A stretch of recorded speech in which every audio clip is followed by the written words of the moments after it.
The gunshot wound in Grayson Quinn's shoulder throbbed with every step his horse took across the unforgiving Oregon desert, but he kept riding because stopping meant dying, and he had made a promise to himself long ago that he would not die until he found something worth living for first. It was August 1882, and the sun beat down mercilessly on the dry landscape between Jordan Valley and the Idaho border, turning the earth into a furnace that seemed determined to bake every living thing into dust.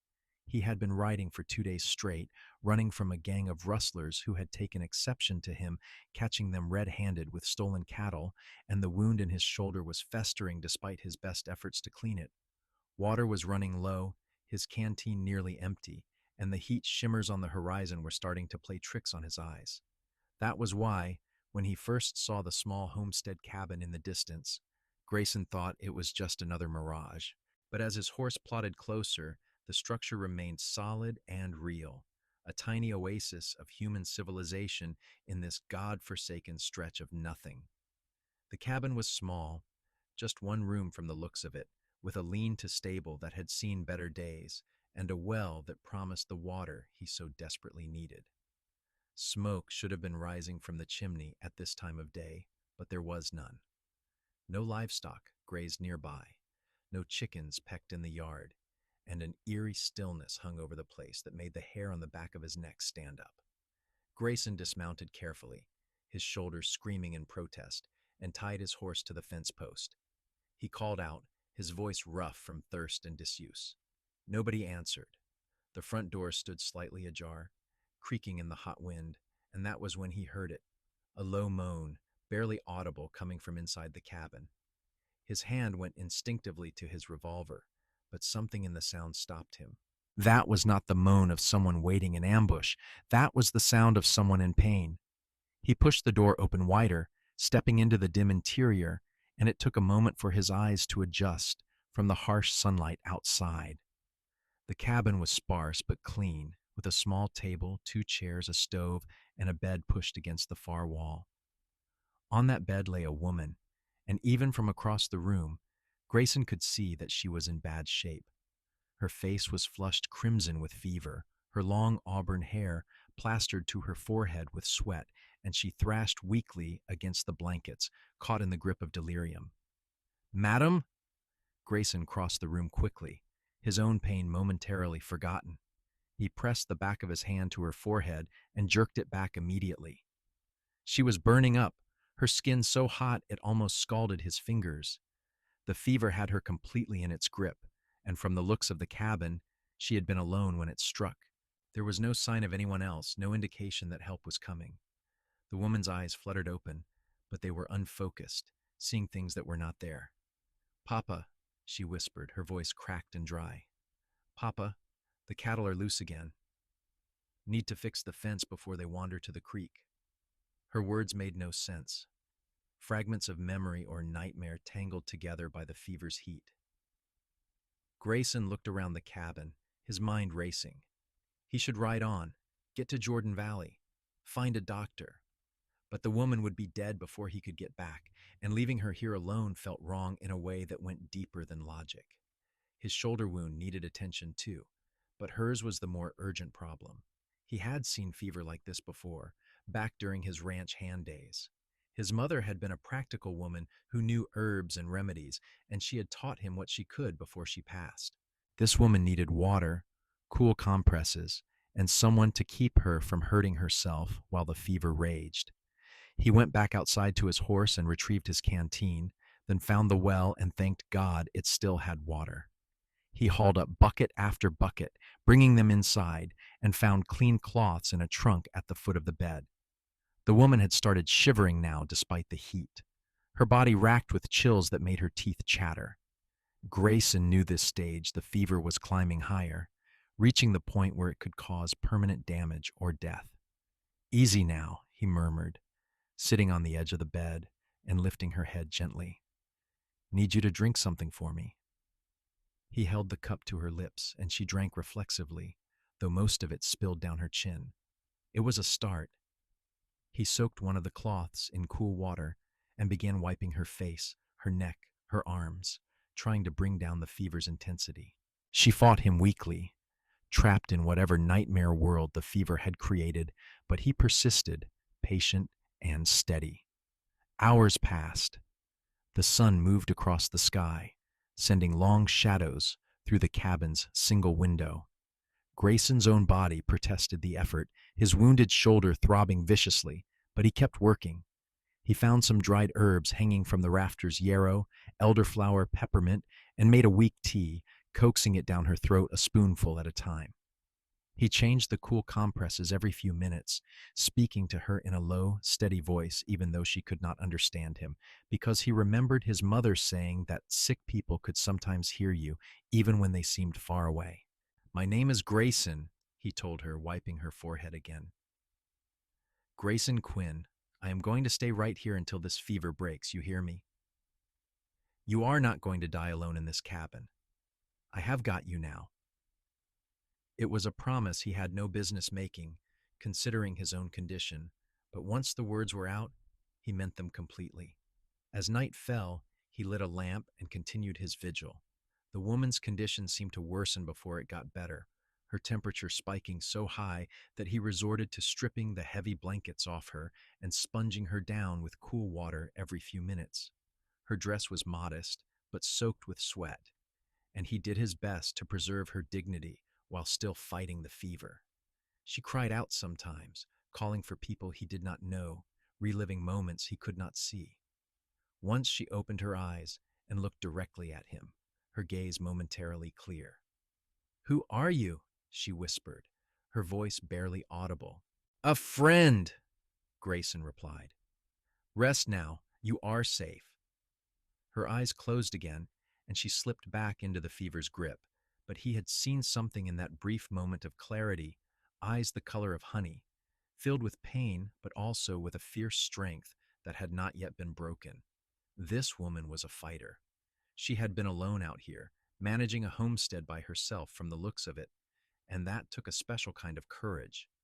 Grayson dozed in the chair beside her bed, jerking awake every time she moved or cried out, maintaining his vigil through the long night. His shoulder wound needed tending, but he could not spare the attention for it now. The woman was what mattered. He found himself wondering who she was, what her story was, how she had ended up alone in this isolated cabin. There were no photographs on the walls, no personal effects that told him much, just the bare necessities of frontier life and evidence of someone who worked hard to survive. Dawn came gradually, painting the desert in shades of pink and gold. Grayson noticed a change in his patient. Her breathing seemed easier, less labored, and when he checked her temperature, it had dropped slightly. The fever was still high, still dangerous, but it was no longer climbing. He allowed himself a small measure of hope and kept working. Keep changing compresses, keep offering water and tea. The second day passed much like the first. Grayson moved through the cabin like a ghost, tending to the woman, tending to his horse when necessary, finding food in her small pantry, and forcing himself to eat, even though exhaustion had stolen his appetite. His shoulder was definitely infected now. He could feel the heat radiating from it, but he pushed the pain aside. There would be time to deal with that later if they both survived this. Late in the afternoon of the second day, he noticed her eyes moving beneath her closed lids, following some dream or memory. Her lips moved, forming words too soft to hear. Grayson leaned closer, still wiping her forehead with a cool cloth, and caught fragments. "Cannot lose the land. Promise, Mama. Have to hold on." The words painted a picture of determination, of someone fighting to keep something precious. "You will hold on," Grayson told her firmly. "Whatever you are fighting for, you will hold on to it. I promise you that." The fever broke on the third morning. Grayson had spent another sleepless night in the chair, his own fever from the infected wound making him dizzy and confused when he realized that the quality of the woman's sleep had changed. She was no longer thrashing or crying out. Her breathing was deep and even, and when he checked her temperature, the killing heat had finally dissipated. She was still warm, but it was the warmth of healing now, not the deadly burn of fever. Relief washed over him so intensely that he had to put his head in his hands for a moment. She was going to live. Against all odds, in this isolated cabin with only his rough frontier medicine to help her, she was going to live. The knowledge filled him with a satisfaction deeper than anything he had felt in years. But his own body had reached its limit. The wound in his shoulder was badly infected now, and his own fever was rising fast. He tried to stand, thinking he should get fresh water, but his legs would not hold him. The room spun sickeningly, and Grayson felt himself falling, the floor rushing up to meet him. His last thought before darkness claimed him was a hope that he had done enough, that she would wake and be strong enough to take care of herself, because he could not help her anymore.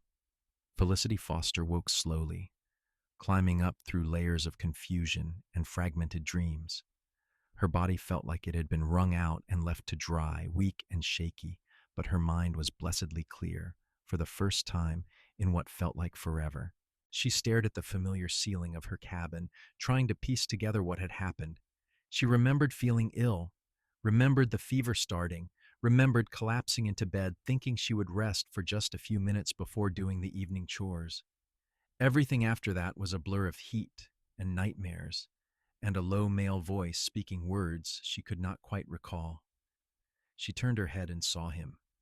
A man lay on the floor beside her bed, collapsed as if his strength had simply given out. He was tall, broad-shouldered, with dark hair and several days' growth of beard on his strong jaw. His clothes were dusty and stained with travel, and even from the bed she could see the fever flush on his face. But what made her gasp and struggle to sit up was the blood his shirt was soaked with it on the left side, the fabric stiff and dark. Felicity forced her trembling legs over the side of the bed, fighting a wave of dizziness. She knelt beside the stranger, pressing her hand to his forehead the way her mother had taught her. He was burning up, deep in fever's grip, and when she carefully peeled back his shirt, she found the gunshot wound in his shoulder, badly infected and weeping. The sight of it made her stomach turn, but she pushed the nausea aside. This man, whoever he was, needed help, and from the evidence around the cabin, he was the reason she was still alive. The cabin showed signs of his care. Clean cloths were piled beside the bed. The bucket of water was fresh, and she could see the herbs he had brewed for tea. He had stayed with her, tended her through the fever, and now he was paying the price.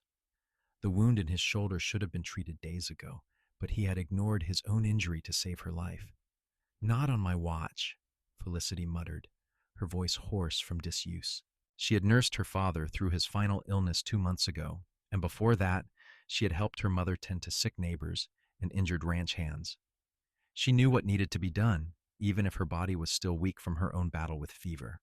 First, she needed to get him off the floor and onto the bed. That proved harder than she expected. The man was solid muscle and dead weight with unconsciousness. Felicity grabbed him under the arms and dragged him inch by inch, her muscles screaming in protest, until she managed to wrestle him onto the bed.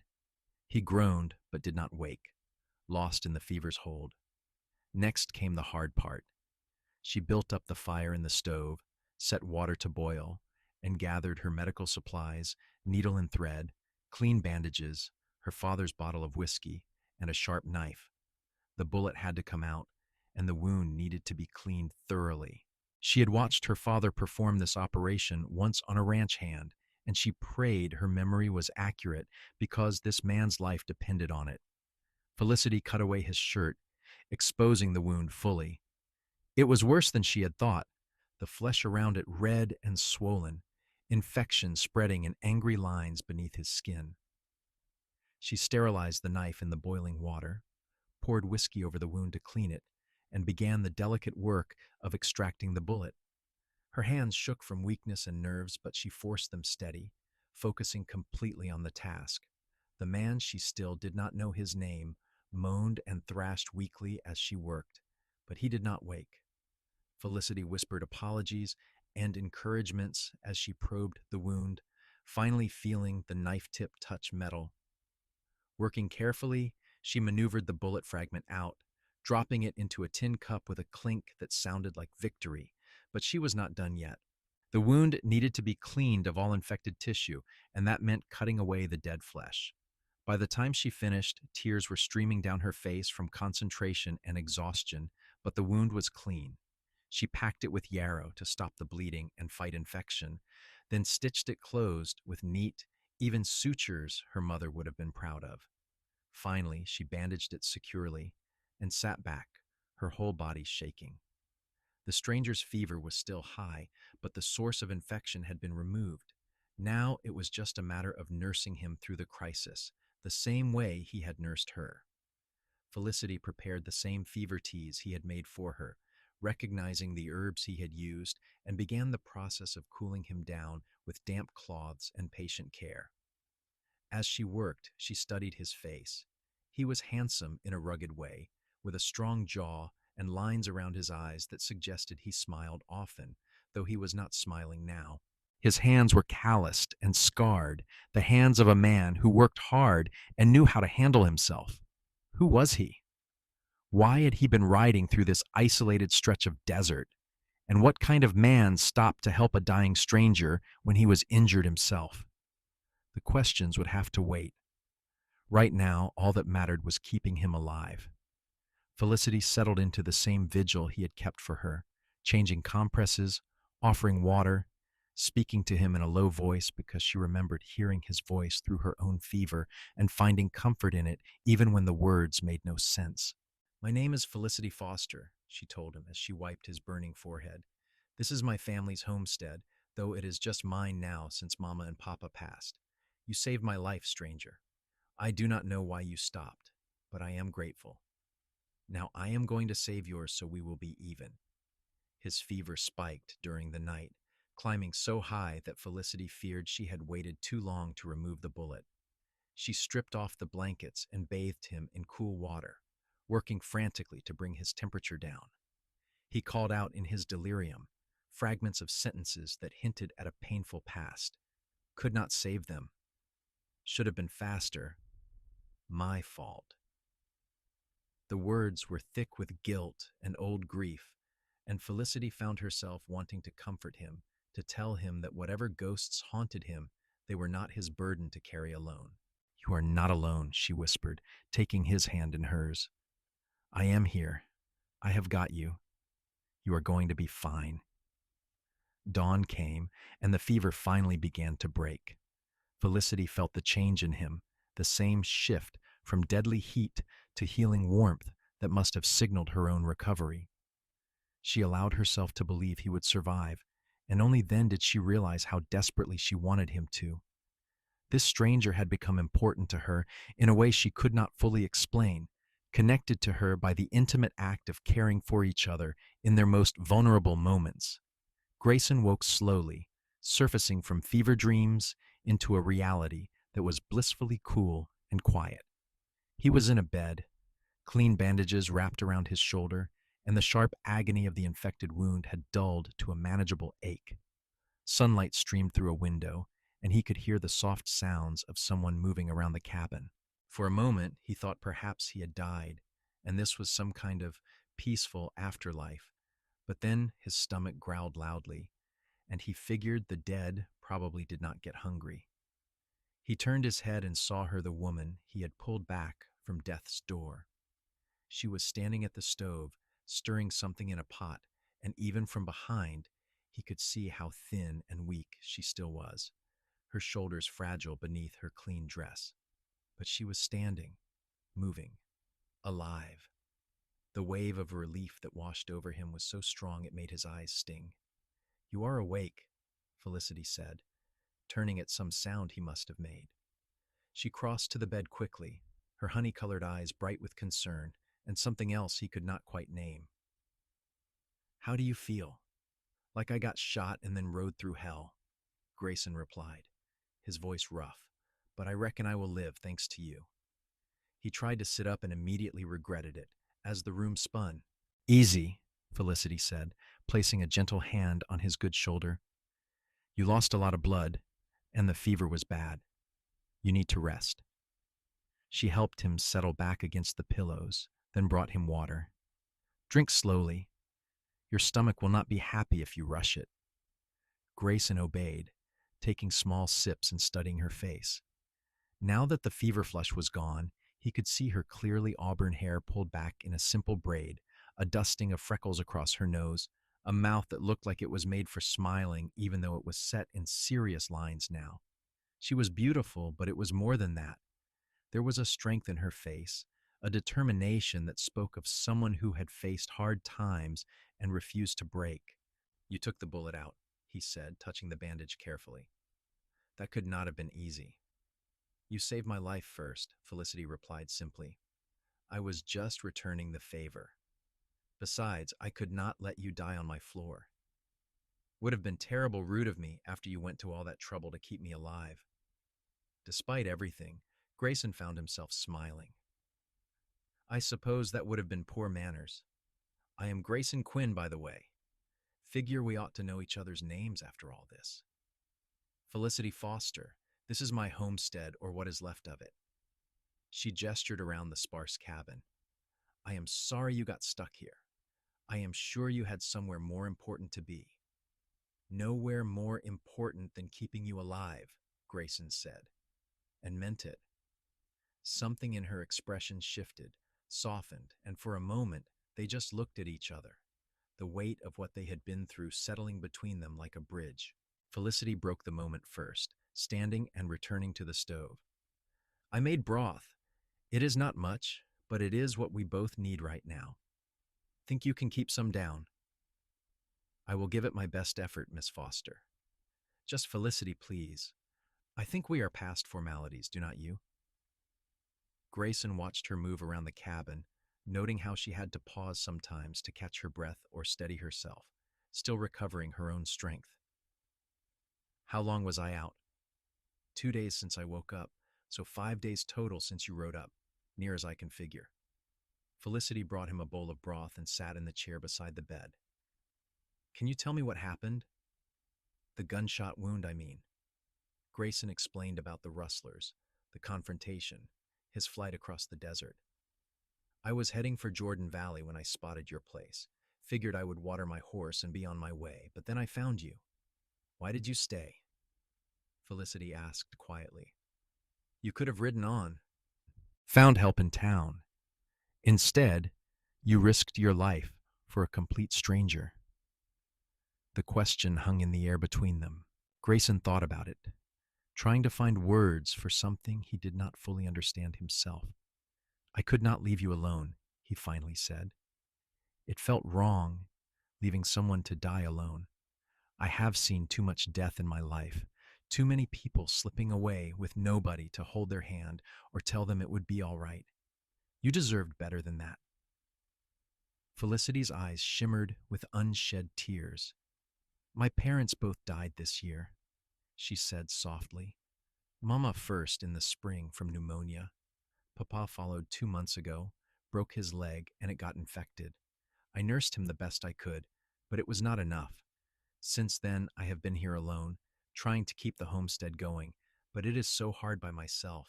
When the fever hit me, I thought that was it. I thought I was going to die here alone, just like I was afraid of, and nobody would even know until my body was nothing but bones.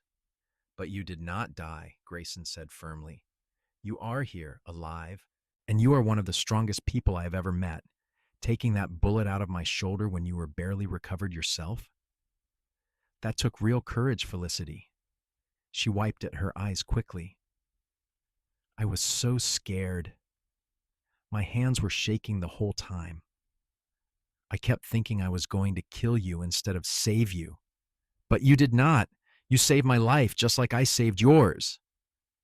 Grayson reached out and took her hand, feeling the calluses there from hard work, the strength in her grip despite her weakness. We make a good team, seems like. Felicity laughed, a sound that was half sob, and squeezed his hand back. I suppose we do. Over the next week, they healed together, their strength returning slowly but steadily. Felicity insisted that Grayson stay in the bed while she took the floor, though he protested vigorously until she pointed out that she was lighter and smaller and would be fine on a bedroll. They fell into an easy routine, taking turns, resting, and doing the light chores that needed doing. Grayson could not do much with his wounded shoulder, but he could feed Felicity's chickens once she explained they were hidden in a small coop behind the cabin, safe from coyotes. He could draw water from the well. He could keep her company while she cooked, and they talked. They talked about everything. Grayson told her about growing up on a ranch in eastern Oregon, about losing his parents to scarlet fever when he was 19, about the years he had spent drifting from job to job, never quite finding a place to settle. Felicity told him about her childhood, helping her parents build this homestead from nothing, about her mother's herb garden and her father's dreams of expanding the land, about the loneliness of the past 2 months and her determination to keep the place running despite everything. "Why do you stay?" Grayson asked one evening as they sat outside, watching the sunset paint the desert in shades of orange and purple. "You could sell the land, move to a town where you would have neighbors and not be so isolated." Felicity was quiet for a long moment. "This land is all I have left of them," she finally said. "Every fence post, every board in that cabin, they put here with their own hands. Mama's herbs still grow out back. Papa's tools are still in the shed. If I leave, if I sell, it is like saying their dreams did not matter, like all their hard work was for nothing." She looked at him, her eyes fierce. "I know it is foolish. I know I am just one person trying to do the work of three. But I cannot let go, not yet." "It is not foolish," Grayson said. "It is loyal, it is brave. Those are good things, Felicity." She smiled at him then, a real smile that transformed her whole face, and Grayson felt something shift in his chest. He had been attracted to her from the moment she woke up and immediately started taking care of him, but this was different. This was deeper. He was starting to care about her in a way that went beyond gratitude or admiration. He was starting to fall for her, this stubborn, strong woman who refused to give up even when the odds were stacked against her. The feeling should have scared him. He had spent years avoiding attachments, afraid to care too much after losing so many people he loved. But looking at Felicity, seeing the way the sunset light caught in her hair and the determination in her eyes, Grayson found he was not scared at all. He was hopeful. 2 weeks after Grayson first rode up to the homestead, his shoulder had healed enough that he could use his arm again, though it still ached when he overdid it. Felicity had regained most of her strength, the fever now just a bad memory. They both knew he should be moving on soon, heading to Jordan Valley, or wherever his wandering feet would take him next. Neither of them mentioned it. Instead, Grayson started making himself useful around the homestead. He repaired the sagging fence on the corral, replaced broken boards on the lean-to stable, and fixed the front door so it no longer creaked. Felicity worked beside him when she could, and they developed an easy partnership, anticipating each other's needs and working in comfortable silence, broken by conversation and laughter. One afternoon, while they were mending a section of fence together, Felicity said, "You do not have to do all this, you know. You have already done more than enough." Grayson hammered in another nail before answering. "Maybe I want to. Did you consider that?" "Why would you want to?" "This is not your land, not your responsibility." He set down the hammer and looked at her directly. "Maybe I am starting to think it could be." The words hung between them, heavy with meaning. Felicity's eyes went wide, and color rose in her cheeks that had nothing to do with the sun. "Grayson, I know we have only known each other a couple of weeks," he said quickly. "I know this is fast and probably foolish, but somewhere between you taking that bullet out of my shoulder and me watching you refuse to give up on this place even though it is killing you with work, I stopped thinking about moving on. I started thinking about staying, about helping you make this homestead work, about building something here together." "You want to stay?" Felicity's voice was barely a whisper. "Here? With me?" "If you will have me," Grayson said. "I am not asking for anything permanent right away. I know you need time, that we both need time to be sure. But I could stick around, help with the work, see where things go between us. Because, Felicity, I have been drifting for years, never finding a place that felt like home.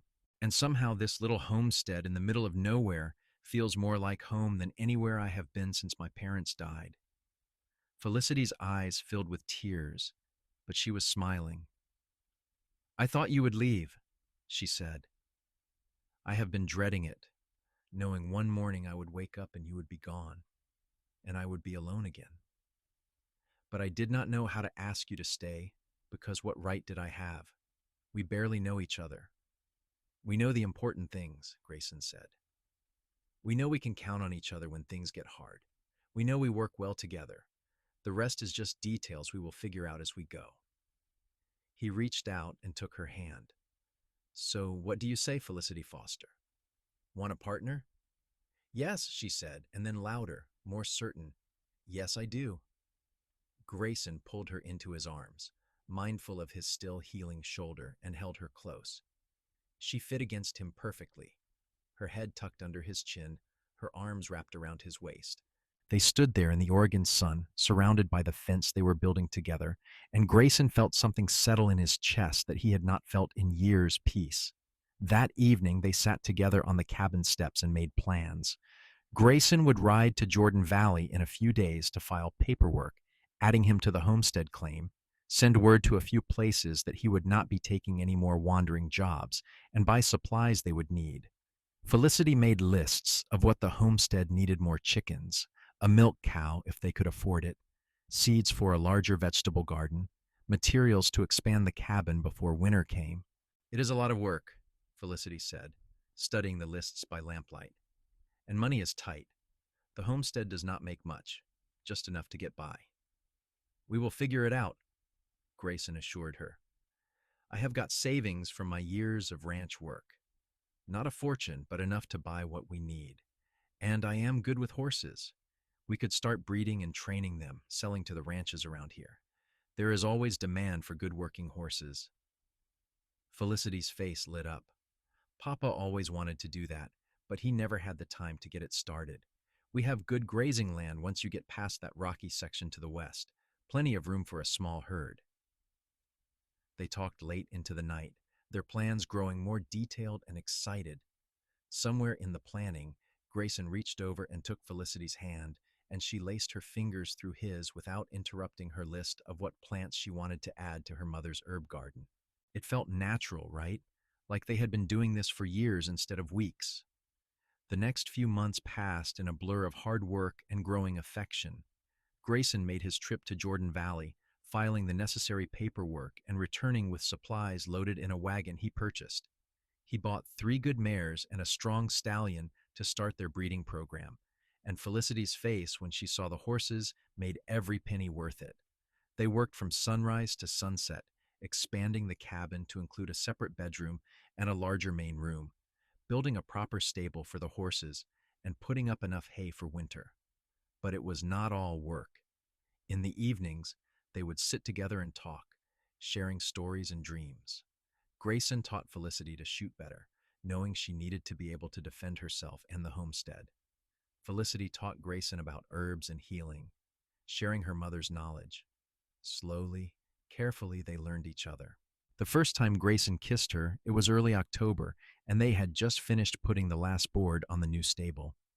Felicity was laughing at something he said, her face flushed with exertion and happiness, and Grayson could not help himself.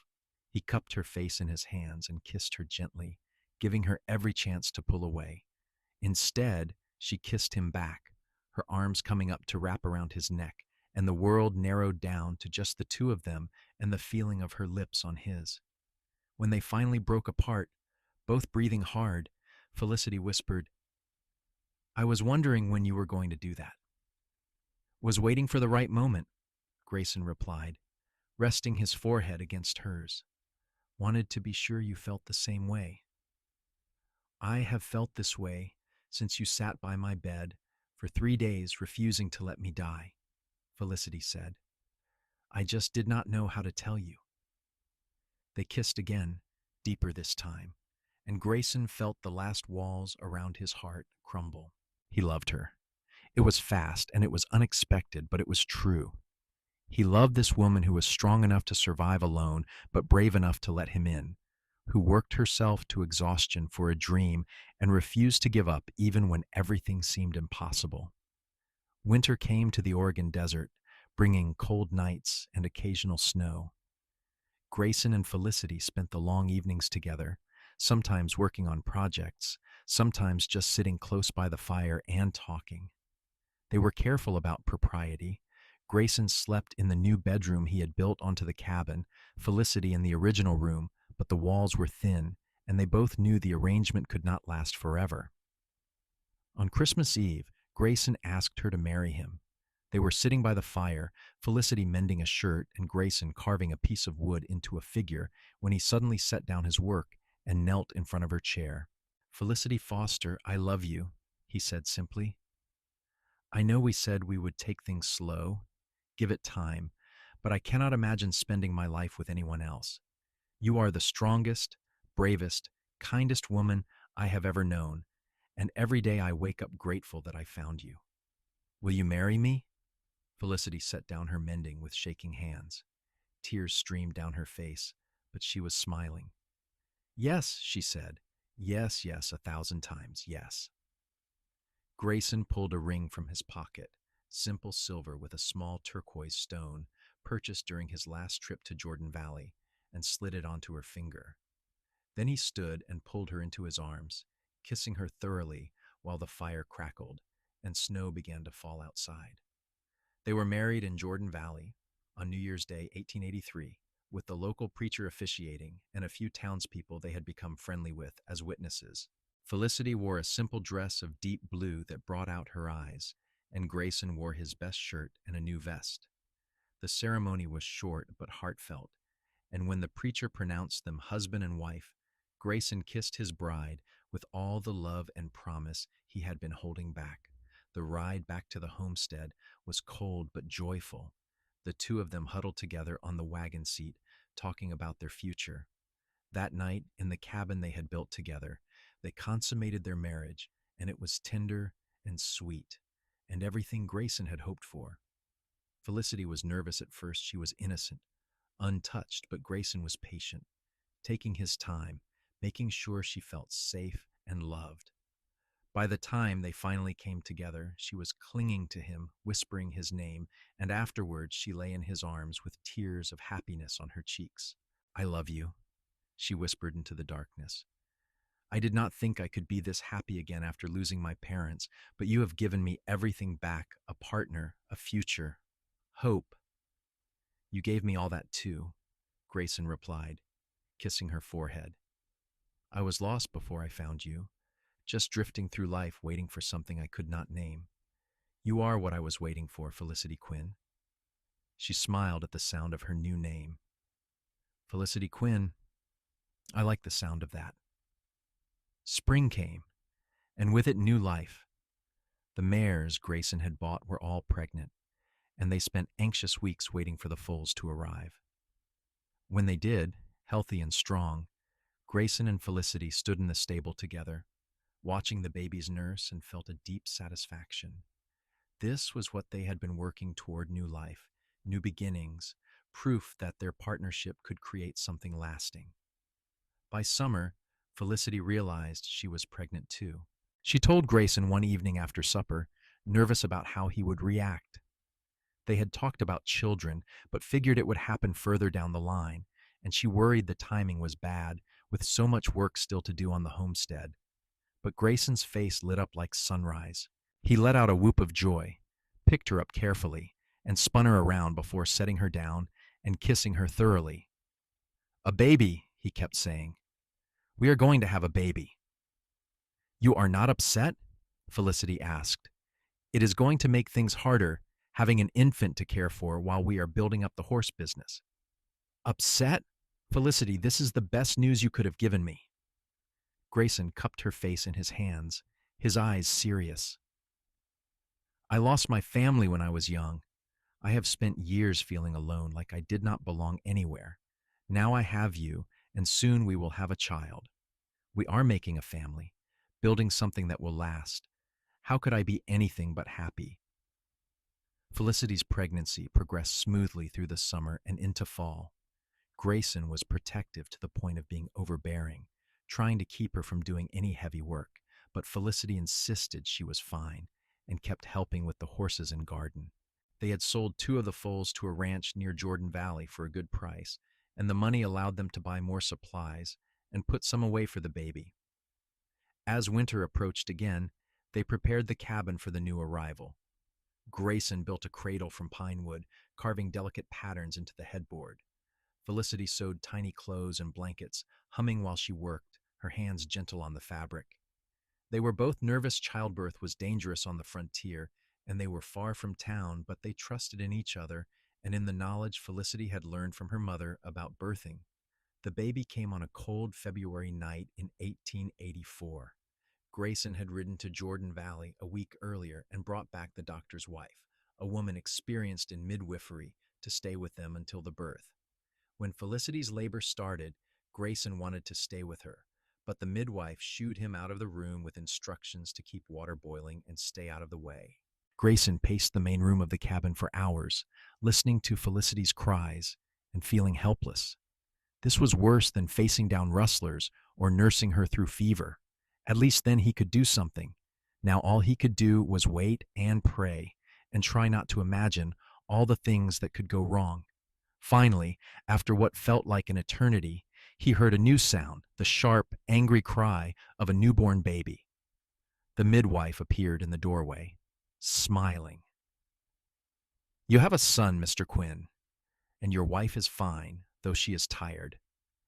Grayson did not remember crossing the room, but suddenly he was there, kneeling beside the bed where Felicity lay exhausted but radiant, holding a tiny bundle wrapped in blankets. She looked up at him with tears streaming down her face and held out the baby. "Meet your son," she whispered. Grayson took the infant carefully, awed by how small and perfect he was. The baby had stopped crying and was looking up at him with unfocused dark eyes, one tiny hand escaping the blanket to wave in the air. Something cracked open in Grayson's chest, a feeling so powerful it almost hurt, pure, overwhelming love. "He is perfect," Grayson managed to say around the lump in his throat. "You are perfect. I love you both so much." They named him Thomas, after Felicity's father, and he grew quickly, a healthy baby with his mother's auburn hair and his father's strong build. The homestead seemed to come alive with his presence, his cries and coos filling the cabin with new purpose. Grayson discovered he loved being a father, surprising himself with how naturally it came. He would walk the floor with Thomas for hours when the baby was fussy, singing old ranch songs his own father had taught him, and Felicity would watch them with a soft smile on her face. The years passed in a blur of hard work and deep happiness. The horse breeding business grew steadily, their reputation for quality animals spreading through the region. They sold horses to ranches all over eastern Oregon and even into Idaho, and the income allowed them to expand the homestead, buying more land and building a larger house to replace the original cabin. They kept the cabin, though, using it as a guest house because it was where their story had begun. Thomas was joined by a daughter when he was 3 years old. They named her Sarah, and she had Felicity's honey-colored eyes and a temperament as fierce as her mother's. Watching Felicity nurse their daughter while Thomas played at her feet, Grayson would sometimes think back to that day he found her burning with fever, alone and dying, and marvel at how much had changed. That random act of stopping to help a stranger had given him everything a wife he loved more than life itself, children who filled his days with joy, and a home that finally felt permanent. Another son came 2 years later, Andrew, and then a second daughter, Margaret. The house rang with the sounds of children, and Grayson and Felicity fell into bed exhausted every night. But it was a good exhaustion, the kind that came from building something meaningful. One evening, when Thomas was 10 and little Margaret was just learning to walk, Grayson and Felicity sat on the porch of their house, watching the sunset paint the desert in familiar colors. The children were inside with their grandmother. Grayson's aunt had come to live with them after her husband passed, giving Felicity help with the house and the children, and for once they had a moment of peace. "Do you remember the day we met?" Felicity asked, leaning against Grayson's shoulder. "Every detail," Grayson replied. I thought you were going to die. You were burning up so hot I could barely touch you. And you stayed anyway. You were shot and infected yourself, but you stayed. Best decision I ever made." Grayson kissed the top of her head. "That day changed my whole life. Before I found you, I was just drifting, not really living. You gave me purpose, a reason to stay in one place and build something lasting." Felicity turned to look up at him, her eyes soft. "You saved my life that day, Grayson. Not just from the fever, but from the loneliness and despair of trying to keep this place going by myself. I was drowning, and I did not even realize it until you threw me a lifeline." "We saved each other," Grayson said. "That is what makes it perfect." They sat in comfortable silence, watching the sun sink below the horizon. From inside the house came the sound of children laughing and Aunt Martha telling them to settle down for supper. The horses whinnied in the corral, and somewhere in the distance, a coyote called to the rising moon. "I never thanked you properly," Felicity said suddenly, "for staying with me through that fever, for choosing me, choosing this life when you could have ridden on and had a much easier time of it somewhere else."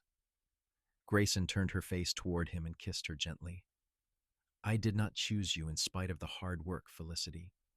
I chose you because of who you are, strong and stubborn and determined to make your dreams come true no matter what stands in your way. You made me want to be part of something bigger than myself. You made me want to stay." "I love you," Felicity whispered. "More now than even on the day we married, if that is possible."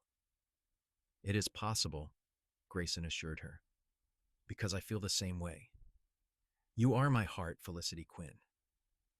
You and our children and this life we have built together. That is everything to me."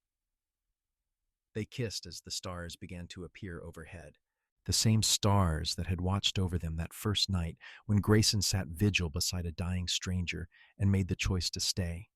It had been the right choice, the only choice, and every day since had proven it. When Thomas was 15 and talking about wanting to train horses like his father, when Sarah was 12 and already showing her mother's talent with healing herbs, when Andrew was 10 and Margaret was 8, Grayson and Felicity would sometimes lie awake at night and talk about how blessed they were. 4 healthy children, a thriving homestead, and a love that had only grown stronger with time. It was more than either of them had dared to dream of during those desperate days of fever and recovery. They never forgot what brought them together, though. Every year on the anniversary of the day Grayson found Felicity, they would walk together to the old cabin where it all began. They would sit on the steps where they had made their plans and talked about their future, and they would remember the fear and the pain, but also the courage and the determination. Remember how sometimes the hardest moments in life lead to the greatest gifts. Remember that love found in the most unlikely circumstances can be the strongest love of all.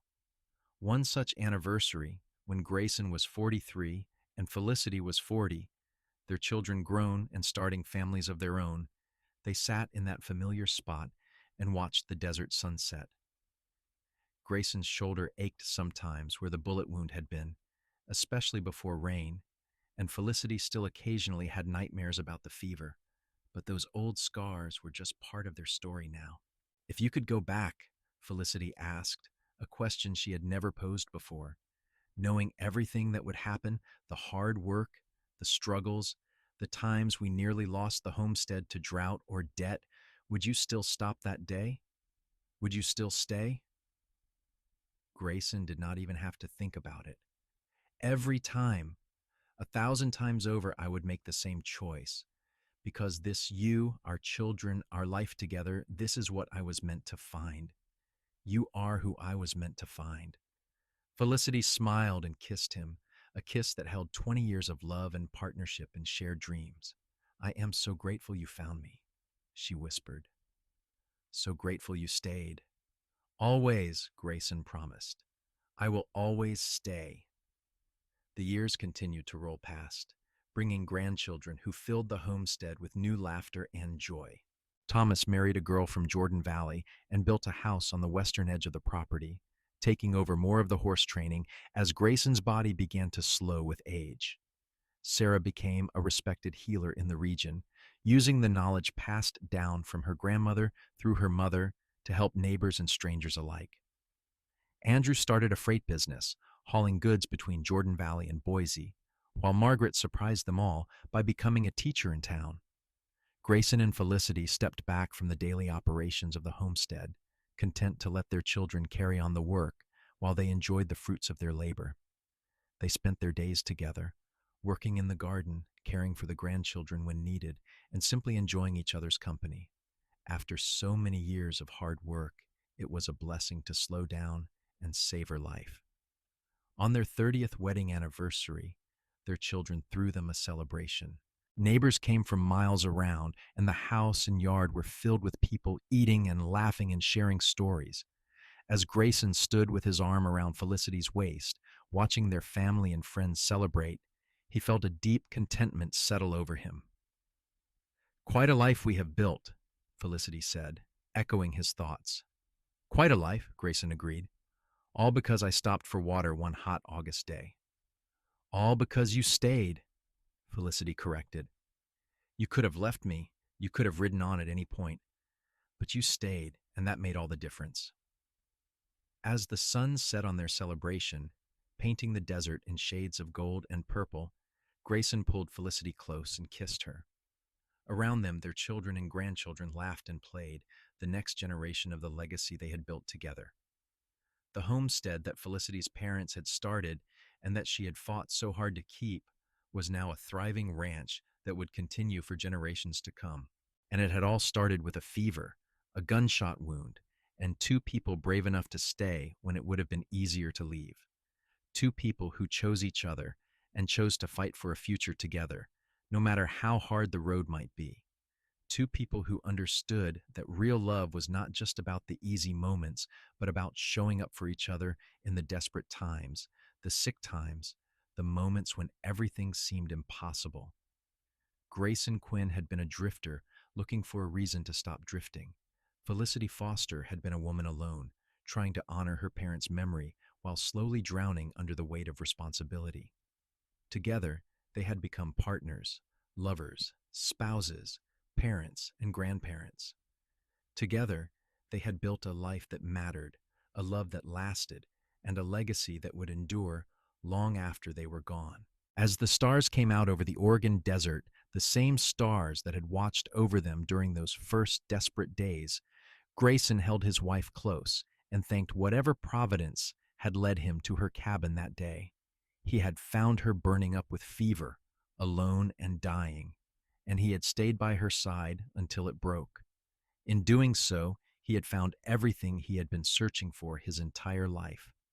Years later, when Grayson was 70 and Felicity was 67, they still walked to the old cabin on warm evenings, still sat on those steps and remembered. Their bodies were slower now, marked by decades of hard work and life, but their love was as strong as ever. They held hands like newlyweds, their fingers intertwined, and watched the sunsets they had seen together thousands of times. "I would do it all again," Felicity said one evening, unprompted. "Every hard moment, every struggle, every time I thought we would not make it. I would do it all again to have this life with you." "Me too," Grayson said simply. "You are my heart, Felicity. You always have been from the moment I found you. You always will be." They sat together as the desert cooled and the stars emerged, two people who had beaten impossible odds to find each other and build something beautiful. The homestead stretched out around them, thriving and full of life, a testament to what love and determination could accomplish. Their children and grandchildren carried on their legacy, and someday there would be great-grandchildren playing in these same fields, riding these same trails. But for now, in this moment, it was just the two of them, Grayson and Felicity Quinn, two souls who had found each other in the most unlikely circumstances and chosen to stay. The fever had broken long ago, but what it had forged between them remained unbreakable, a love story for the ages, born in desperation and sealed with courage. The kind of love that started with staying when leaving would have been easier, and endured because they both understood that the greatest gift you could give another person was your presence in their darkest moments. As they rose to walk back to the house, where their family waited with supper and laughter and the warm glow of lamplight, Grayson took one last look at the desert that had almost claimed them both. It stretched endlessly in the twilight, beautiful and harsh and unforgiving, but they had survived it together, and in surviving, they had done more than just live. They had thrived, built, created, loved. They had taken two broken, lonely lives and woven them together into something whole and strong and lasting. And it had all started with a simple choice to stay when he could have left, to care when he could have turned away, to see a stranger burning with fever and recognize someone worth fighting for. That choice had changed everything, had created this entire beautiful life, and Grayson Quinn knew with absolute certainty that he would make that same choice every single time, in every possible world, for all eternity. Because some people are worth staying for, worth fighting for, worth building a life with. And Felicity had always been that person for him, from the very first moment, before he even knew her name. They walked into the house together, into the warmth and light and love they had created, leaving the desert night behind. Tomorrow would bring new challenges, new joys, new moments to share. But tonight was perfect, complete, exactly what it needed to be. Tonight was the culmination of 35 years of choosing each other, choosing love, choosing to stay. And as Grayson closed the door on the desert darkness and pulled Felicity into his arms one more time, he knew that every single moment the fever, the fear, the struggle, the triumph had been worth it. Every single moment had led them here, to this perfect life they had built together. One choice at a time, one day at a time. One act of staying when leaving would have been easier. And they lived out the rest of their days in that house on the homestead, surrounded by family and love, two people who had found each other against all odds and refused to let go. When death finally came for them, many years later, it found them together, their hands still intertwined, their love still burning as bright as it had been during those desperate days when a cowboy found a woman burning up with fever alone and stayed by her side until it broke, never knowing that in doing so, he would find not just her salvation, but his own.